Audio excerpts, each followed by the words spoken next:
भांड्यांचा पसारा जास्त न करता सहज पद्धतीने आपल्याला जर घरच्या घरी व्हेज बिर्याणी बनवायची असेल ती पण कुकरमध्ये, तर खरंच खूप सोपी आहे, जिथे तुम्ही योग्य प्रमाण वापरून भात खाली लागतही नाही, व्यवस्थित शिजतो, तो चिकटही होत नाही। तर चला तर मग रेसिपीला सुरुवात करूया।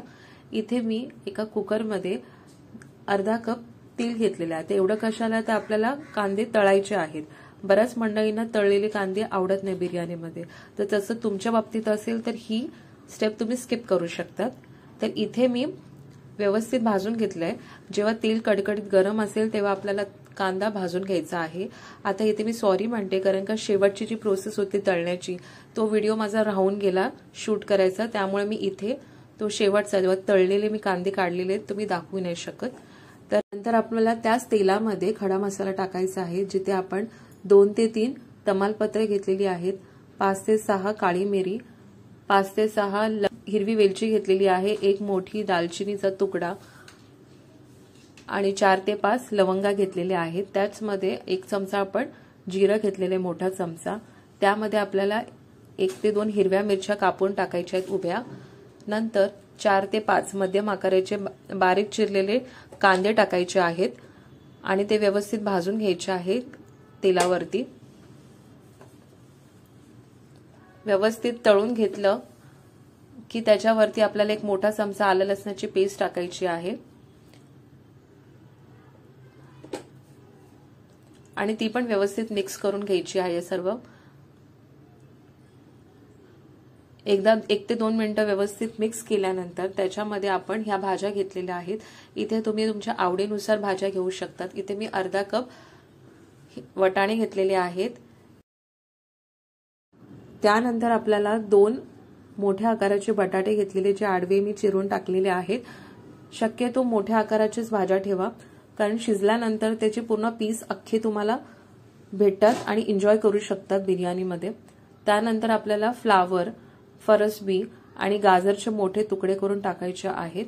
आणि आता जेव्हा एकदा आपण भाज्या टाकल्या की हाय फ्लेमवरती आपल्याला हे सगळं मिक्स करून घ्यायचं आहे। व्यवस्थित मिक्स करून घेतल्यानंतर आपल्याला गॅसची फ्लेम बारीक करायची आहे। लो फ्लेमवरती ठेवल्यानंतर मसाले टाकायचे आहेत। त्यामध्ये अर्धा चमचा हळद, 2 चमचे आपल्याला लाल तिखट टाकायचं आहे आणि इथे मी 2 पाकिटं बिर्याणी मसाला, शाही बिर्याणी मसाला, जो एव्हरेस्टचा 10-10 रुपयाची पाकिटं मिळतात ना, ती 2 पाकिटं मी इथे पूर्ण वापरलेली आहेत। ते टाकल्यानंतर आपल्याला मीडियम फ्लेमवरती गॅस ठेवायचा आहे आणि हे सगळं जिन्नस व्यवस्थित मिक्स करून घ्यायचं आहे, कारण का पूर्ण टेस्ट आपल्या बिर्याणीला या पूर्ण भाज्यांमुळेच येणार आहे। नंतर आपल्याला इथे चवीनुसार मीठ टाकायचं आहे आणि परत एकदा व्यवस्थित मिक्स करून घ्यायचं आहे। आता जेव्हा आपण इथे दही टाकणार आहोत तेव्हा आपल्याला गॅस बंद करायचा आहे काही क्षणासाठी। इथे मी गॅस बंद केलेला आहे आणि ते 200 ग्राम मी दही टाकलेलं आहे। ते टाकल्यानंतर आपल्याला व्यवस्थित मिक्स करून घ्यायचं आहे। एकदा व्यवस्थित मिक्स झालं की परत आपल्याला गॅस चालू करायचा आहे। आता दही टाकताना आपण गॅस बंद केला, कारण का बऱ्याच वेळा शक्यता असते की दही टाकल्यानंतर गरम असतं सगळं ते जिन्नस, तर फाटू शकतं दही, त्यासाठी आपल्याला ते गॅस बंद करावा लागला।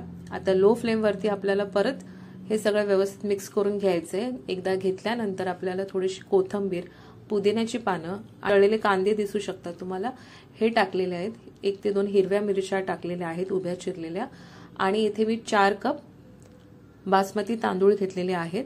हे मी भिजत ठेवलेले नाही आहे, इथे पटकन मी धुतले आणि लगेच वापरायला घेतलेत। तर त्याची एक लेयर बनवून घ्यायची व्यवस्थित आपल्याला।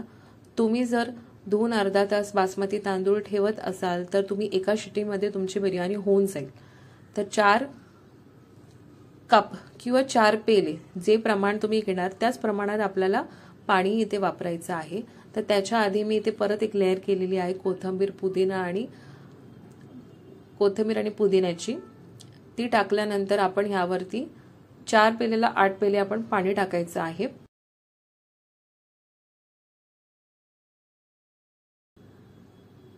जेवढे आपण कप घेणार आहोत, जेवढे तांदूळ घेणार आहेत त्यापेक्षा दुप्पट आपण इथे पाणी घेणार आहोत। एकदा घेतल्यानंतर परत एकदा मी लेयर केलेली आहे कोथिंबीर पुदिना टाकून आणि त्याच्यावरती शेवटला तळलेले कांदा टाकायचा आहे आणि आपल्याला झाकण बंद करायचं आहे कुकरचं आणि इथे आपल्याला हाय फ्लेम वरती 2 शिट्ट्या काढून घ्यायच्या आहेत। 2च्या वरती करायची काहीच गरज नाहीये, छान शिजते बिर्याणी 2 शिट्ट्यांमध्ये। पूर्ण थंड झाल्यानंतरच आपल्याला झाकण उघडायचं आहे। किती सुटसुटीत झालेली आहे बिर्याणी, अजिबात चिकट झालेली नाही आहे। एका बाजूने आपल्याला काढून हळूहळू आपल्याला अलगद हाताने ते मिक्स करायची आहे, जास्त हलवायचं नाही, गरम असल्यामुळे भात तांदूळ हा तुटू शकतो। त्यासाठी आपल्याला थोडंसं मिक्स केल्यानंतर आपण सर्व करताना थोडं थंड झाल्यानंतर सर्व केलं तर अख्खे तांदूळ राहतात ते बिर्याणीचे। आणि तर या पद्धतीने आपण व्हेज बिर्याणी नक्कीच करून पहा कुकरमध्ये, आणि कशी झाली आहे ती रेसिपी मला कमेंट बॉक्समध्ये नक्की सांगा। आणि जर रेसिपी आवडली असेल तर लाईक शेअर आणि सबस्क्राईब करा। तोपर्यंत थँक्यू आणि बाय बाय।